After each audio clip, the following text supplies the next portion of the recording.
அனைவருக்கும் வணக்கம். இன்றைக்கி இந்த வீடியோ பதிவில் நம்ம என்ன பார்க்க போகிறோம் அப்படின்னா, பழங்காலத்திலிருந்து வரக்கூடிய நம்மளுடைய தமிழர்களுடைய பாரம்பரிய கலையான ஒன்று தான் வள்ளி கும்மி. அதை பற்றி தான் பார்க்க போகிறோம். ஸோ இந்த வள்ளி கும்மி அப்படிங்கிறது வந்து பார்த்திங்கன்னா, தமிழர்களின் முதல் கடவுளான முருகப்பெருமான் மற்றும் வள்ளி அவங்களுடைய திருமண வரலாற்றையும் நம்மளோட தமிழர்களுடைய பண்பாட்டையும் பெண்களுடைய ஒற்றுமையையும் எடுத்துரைக்கக்கூடிய ஒரு கலைகளில் ஒன்றானதான் இந்த வள்ளி கும்மி அப்படின்னு சொல்லுவாங்க.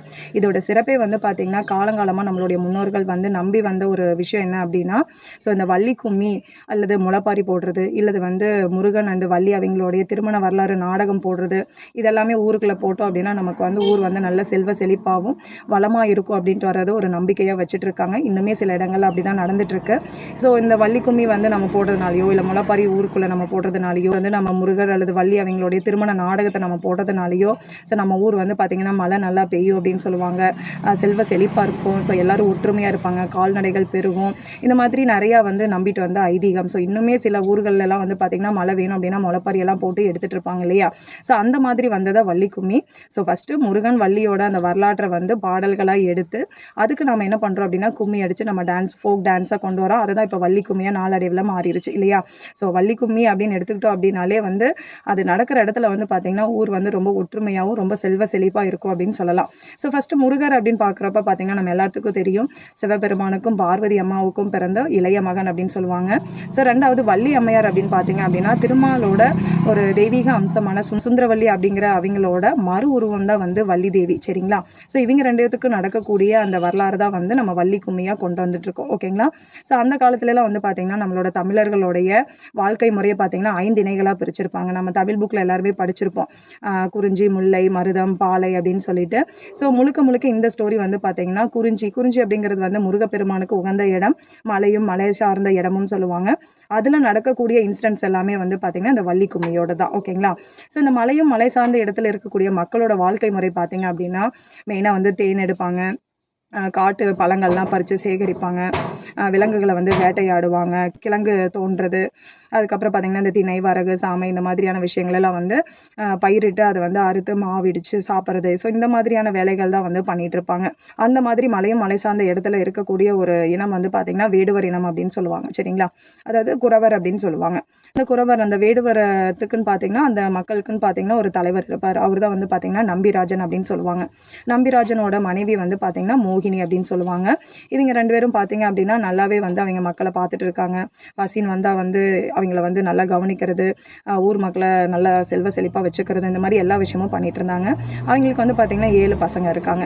இருந்தாலும் அவங்களுக்கு வந்து ரொம்ப நாளாக ஒரு கவலை இருந்துகிட்டே வருது. தங்களுக்கு வந்து ஒரு பெண் குழந்தை இல்லையே அப்படின்னு சொல்லி ரொம்ப ஃபீல் பண்ணி கடவுள்கிட்ட வந்து வேண்டிக்கிட்டு இருந்தாங்க. அந்த டைமில் அவங்களுக்குன்னு வந்து பார்த்திங்கன்னா குலதெய்வம் இருக்கும் இல்லையா. ஸோ அந்த குலகுரு அப்படின்னு சொல்லி ஒருத்தர் இருப்பார். அவர் வந்து சொல்கிறாரு, ஸோ உங்களுக்கு வந்து 8 நாளில் வந்து உங்களுக்கு குழந்தை பிறக்கும் அப்படின்னு சொல்லி சொல்கிறாரு. ஸோ 8 நாளில் குழந்தை பிறக்கும் அப்படிங்கிறது வந்து கண்டிப்பாக யாருக்குமே வந்து சாத்தியம் இல்லாத ஒரு விஷயம் தான். பட் அந்த இடத்துல வந்து சொல்லியிருக்காங்க, சிவபெருமான் அருளால் உங்களுக்கு கிடைக்கும் அப்படின்னு சொல்லியிருக்காங்க. இதே சமயத்தில் இன்னொரு இடத்துல வந்து பார்த்திங்க அப்படின்னா ஒரு அழகான மான். சரிங்களா. ஸோ அந்த அழகான மான் வந்து கடவுளோட அருளால் அது வந்து பார்த்திங்கன்னா கர்ப்பமாக இருக்குது. ஸோ அது மூலிமா 8வது நாள் வந்து பார்த்திங்கன்னா ஒரு பெண் குழந்தை வந்து ஈன்றெடுக்குது. ஸோ அது எந்த இடத்துல அப்படின்னு பார்த்திங்கன்னா அந்த வள்ளிக்கிழங்கெல்லாம் போட்டிருப்பாங்க இல்லையா, அந்த கொடிக்கு கீழே வந்து 8 நாள் அதோட காலம் முடிஞ்சதுன்னே அந்த குழந்தையை வந்து ஈன்றெடுக்குது. அந்த டைமில் இந்த நம்பிராஜன் அவங்க எல்லாருமே வந்து வேட்டையாடுற போகிறப்ப பார்க்குறப்ப குழந்தை அழுகுற சவுண்டு கேட்குது. அதை கேட்டு இவங்க அந்த இடத்துல போய் பார்க்குறப்ப பார்த்திங்கன்னா ஒரு அழகான தெய்வீக அம்சம் பொருந்தக்கூடிய ஒரு குழந்தை வந்து அழுதுட்டுருக்கு. உடனே நம்பிராஜன் வந்து ஸோ இது நமக்கான குழந்தை அப்படின்னு சொல்லி எடுத்துகிட்டு போய் இறைவன் கொடுத்த குழந்தை அப்படின்னு எடுத்துகிட்டு வீட்டுக்கு கொண்டு போய் வளர்க்க ஆரம்பிக்கிறாங்க. ஸோ ஃபஸ்ட்டு பெயர் சூட்டுறாங்க. அந்த இடத்துல வந்து பார்த்திங்க அப்படின்னா வள்ளி கிழங்கு கடியில் குழந்தை இருந்ததுனால அந்த பெண்ணுக்கு வந்து பார்த்திங்கன்னா வள்ளி அப்படின்னே பெயர் சூட்டிடுறாங்க. பெயர் சூட்டிட்டு அந்த குழந்தை வந்து ரொம்ப நல்லாவே வளர்க்குறாங்க. ஸோ அந்த இடத்துலலாம் பார்த்திங்கன்னா அவங்களோட வாழ்க்கை முறை கல்வியெல்லாம் பார்த்திங்க அப்படின்னா இந்த மாதிரி வில்லம்பு விடுறது, ஸோ பறவைகள் விலங்குகள் எல்லாம் வந்து விரட்டுறது, திணைப்புணம் காத்தல் அப்படின்னு சொல்லுவாங்க. ஸோ மெயின் வேலையே அவங்களுக்கு அதுதான். திணைப்புணம் காத்தல் அப்படிங்கிறது என்ன அப்படின்னா அந்த திணையை வந்து பயிரிடுறது, அதை அறுக்கிறது, அந்த திணையை இடித்து மாவு பிசைகிறது. ஸோ இந்த மாதிரியான விஷயங்கள்லாம் வந்து பண்ணுவாங்க. அதுக்கு காவல் இருக்கிறது, அந்த மாதிரியான வேலைகள்லாம் பண்ணுவாங்க. அது எல்லாமே வந்து வள்ளிக்கு வந்து சொல்லி கொடுக்குறாங்க. வள்ளி வந்து பெரிய பொண்ணாக ஆகிறா, ரொம்ப அழகாகவும் மாறுறாங்க. ஸோ அவங்க வந்து பார்த்திங்க அப்படின்னா அவங்களுக்கு வந்து அந்த வேலையை கொடுக்குறாங்க. ஸோ இந்த மாதிரி திணைப்புணம் காக்கணும் அப்படிங்கிற வேலையை கொடுக்குறாங்க. ஸோ இவங்களும் என்ன பண்ணுறாங்க அப்படின்னா வள்ளி அம்மையார் வந்து திணைப்பணம் வந்து காக்க ரெடி ஆகுறாங்க. ஸோ அதுக்கு அவங்க அண்ணன்மார்கள்லாம் வந்து என்ன பண்ணுறாங்க அப்படின்னா பரண் அமைக்கிறாங்க. ஸோ இதில் வந்து ரொம்ப முக்கியமான இன்சிடென்ட் இதுதான். ஸோ பரண் அமைக்கிறது அப்படின்னா என்னென்னா, அந்த காலத்துலலாம் பார்த்தீங்கன்னா இந்த மாதிரி விலங்குகள், பறவைகள், இந்த குயில், குருவிகள் இதெல்லாம் வந்து பார்த்திங்கன்னா அந்த திணைகள் எல்லாம் வந்து பயிர்கள் எல்லாம் சாப்பிட்டு அழிச்சிரும் இல்லையா? ஸோ அதை தடுக்கிறதுக்காக அதை விரட்டுறதுக்கு ஒரு ஆள் இருக்கணும் இல்லையா? ஸோ அதுக்காக வந்து வள்ளிக்கு வந்து ஒரு பரண் அமைச்சு கொடுக்குறாங்க. பரண் அப்படின்னா மரத்துக்கு மேலே வந்து ஒரு வீடு மாதிரி ஒரு இது மாதிரி செட் பண்ணி கொடுத்துருவாங்க. அந்த பரண் அமைச்சு வள்ளிக்கு கொடுத்துட்றாங்க அவங்க அண்ணன்மார்கள். அதிலிருந்து வள்ளி என்ன பண்ணுவா, அவங்க தோழிகளோடு சேர்ந்துக்கிட்டு பறவைகள் எல்லாம் விரட்டுறது, பாட்டு பாடுறது, தோழிகளோட பேசிட்டு என்ஜாய் பண்ணுறது, இந்த மாதிரி தான் அவங்களோட லைஃப் வந்து போயிட்டுருக்கு. ஸோ அந்த டைமில் வந்து பார்த்திங்க அப்படின்னா நம்மளுடைய நாரதர் வராரு. நாரதர் வந்து நம்மளுடைய பூலோகத்தையும் வந்து பார்த்திங்கன்னா சுற்றி பார்க்க வராரு. சுற்றி பார்க்க வரப்போ பார்த்திங்கன்னா இந்த மாதிரி திணைப்பணத்தை வந்து வள்ளி காத்துட்ருக்கிறத பார்த்துட்டு அவர் அழகை பார்த்து ரொம்ப மெய் செலுத்து போயிடுறாரு. ஸோ ரொம்ப அழகாக இருக்காங்க, ரொம்ப தெய்வ அம்சம் பொருந்திய பொண்ணாக இருக்கா, ஸோ இந்த பொண்ணுக்கு வந்து நம்ம முருகரை வந்து மனம் முடிக்கலாம் அப்படின்னு சொல்லிட்டு ஃபஸ்ட்டு முருகர்கிட்ட போய் சொல்கிறாரு. இந்த மாதிரி பூலோகத்தில் வந்து வள்ளிங்கிற ஒரு பெண் இருக்கிறா அப்படின்னு சொல்லி இன்ட்ரடியூஸ் பண்ணுறாரு. சொல்லிவிட்டு முருகரும் வந்து சரி நான் போய் பார்க்குறேன் அப்படிங்கிறாரு. அப்போ வந்து நாரதர் ஒரு ஐடியா கொடுக்குறாரு. நீங்கள் வந்து முருகர் வேடத்தில் போக வேண்டாம், நீங்கள் வந்து வேறு ஏதாவது மாறு வேடத்தில் போய் பாருங்கள் அப்படின்னு சொல்லி முருகரும் அதே மாதிரி சரி ஓகே அப்படின்னு சொல்லிட்டு மாறு வேடத்தில் போகிறாரு. முதல் வேடம் என்ன அப்படின்னு பார்த்தீங்கன்னா வேடர். ஓகேங்களா? வேடர் அப்படின்னா வேட்டக்காரர் அப்படின்னு சொல்லுவாங்க இல்லையா? வேடன் மாதிரி. ஓகேங்களா? ஸோ அந்த மாதிரி இதெல்லாம் புலித்தோல், மாலை இதெல்லாம் போட்டுட்டு ஒரு காட்டில் வேட்டையாடுறதுக்கு எப்படி போவோமோ அந்த மாதிரி முருகர் போகிறாரு.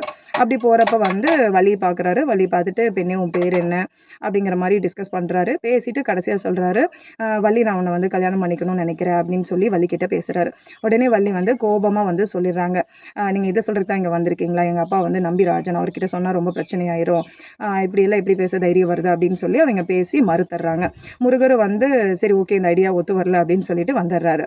ஸோ அடுத்தது வந்து என்ன பண்ணுறாரு அப்படின்னா, ஸோ எப்படியாவது வள்ளி வந்து நம்ம வந்து அவங்களோட மனசில் இடம் பிடிக்கணும் அப்படின்னு சொல்லிட்டு அடுத்த வேடம் வந்து பார்த்திங்க அப்படின்னா வளையல் வியாபாரியாக போகிறாங்க. அதாவது வளையல் செட்டியார் அப்படின்னு சொல்லுவாங்க அந்த காலத்தில். அப்போ வந்து வளையல் வியாபாரியாக மாறி இந்த பச்சை வளையல், கண்ணாடி வளையல், வளையல் வாங்கலையோ அப்படின்னு சொல்லி வராங்க. அந்த டைமில் அவங்க தோழிகளோடு வந்து சேர்ந்துட்டு இருந்துட்டு அக்கா எல்லாம் வளையல் வாங்கலாம் போடலாம் அப்படின்னு சொல்கிறாங்க. அதே மாதிரி அவங்களும் வளையல் வாங்க ரெடி ஆகுறாங்க. ஸோ வள்ளி வந்து வளையல் வாங்குறப்போ முருகர் வந்து என்ன பண்ணுறாருன்னா வளையல் போட ஆரம்பிக்கிறாரு. ஸோ வளையல் போடுறதுக்கு முன்னாடியே பார்த்திங்க அப்படின்னா அவங்க அண்ணன்மார்கள் ஒரு 7 பேர் வந்து வந்துடுறாங்க. ஸோ அப்போ வந்து முருகர் வந்து பேசிகிட்டு இருக்கிறாரு வள்ளிக்கிட்ட, என்னை கல்யாணம் பண்ணிக்க வள்ளி அப்படின்னு சொல்லி கேட்குறாரு. அதுக்கு வந்து வள்ளி வந்து ரொம்ப கோபமாக பேசுகிறாங்க. என்ன தைரியம் இருந்தால் நீங்கள் இப்படி வந்து பேசுவீங்க, இதுக்காக தான் வந்தீங்களா அப்படின்னு சொல்லி ரொம்ப பேசி மறுக்கிறாங்க.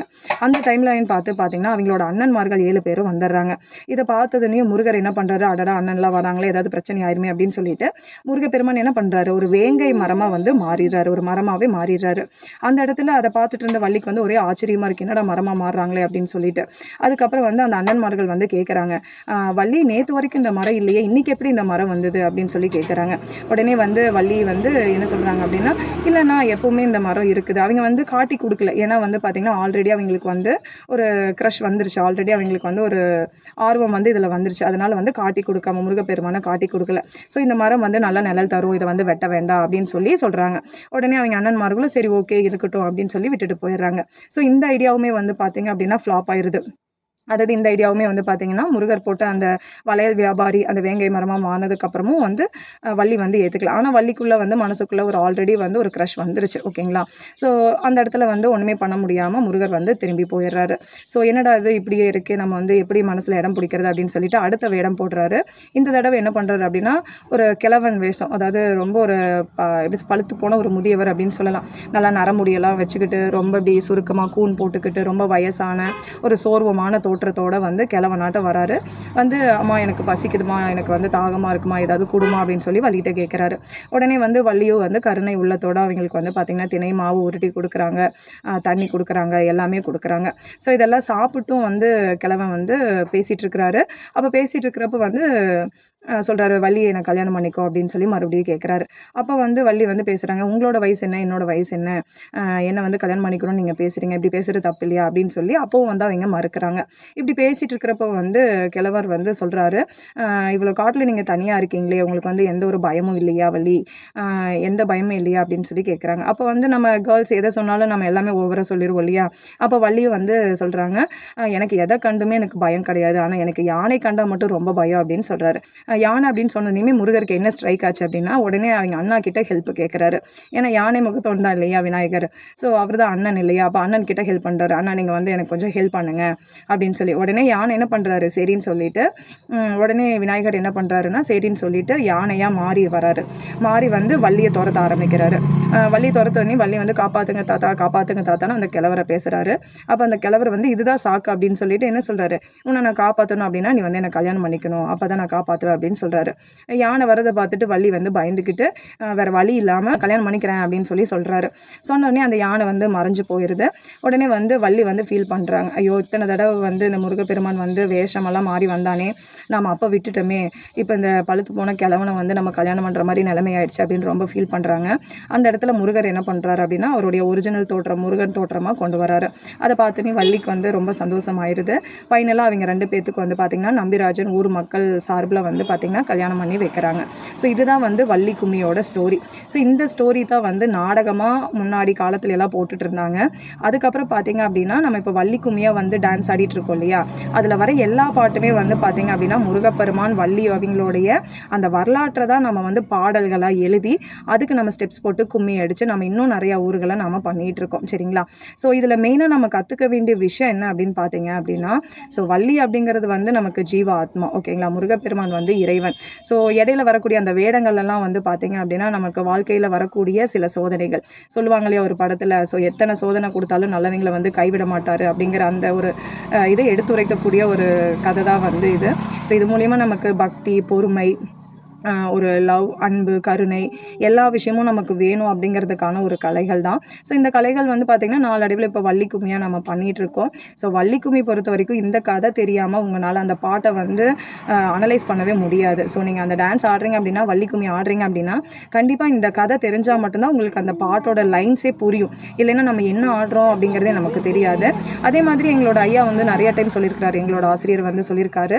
ஸோ அதாவது வந்து வள்ளி கும்மி வந்து நம்ம வந்து மனதார நம்ம அர்ப்பணிச்சு பண்ணுறோம் அப்படின்னா கண்டிப்பாக நம்மளை சுற்றி நல்ல ஒரு பாசிட்டிவ் வைப் இருக்கும் அப்படின்னு சொல்லுவார். நல்லதுகள்லாம் நடக்கும் அப்படின்னு சொல்லுவார். ஸோ அந்த மாதிரி என்னோட ரியல் லைஃப்லேயுமே நான் ஃபீல் பண்ணியிருக்கேன். வள்ளி கும்மி இத்தனால நான் கற்றுக்கிட்டு இருந்தேன். ஸோ இப்போ கற்றுட்டு இருந்த இடையில பார்த்தீங்க அப்படின்னா நிறையா ப்ராப்ளம்ஸ் இந்த மாதிரிலாம் இருக்குது. ஓகேங்களா. இருந்தாலும் வந்து சில நல்ல விஷயங்களும் வந்து எனக்கு நடந்திருக்கு. ஸோ அந்த வகையில் வந்து கடவுள் நமக்கு வேணுங்கிறத கொடுப்பாரு அப்படிங்கிறத நான் ரியல் லைஃப்பில் நான் ஃபீல் பண்ணுறேன்.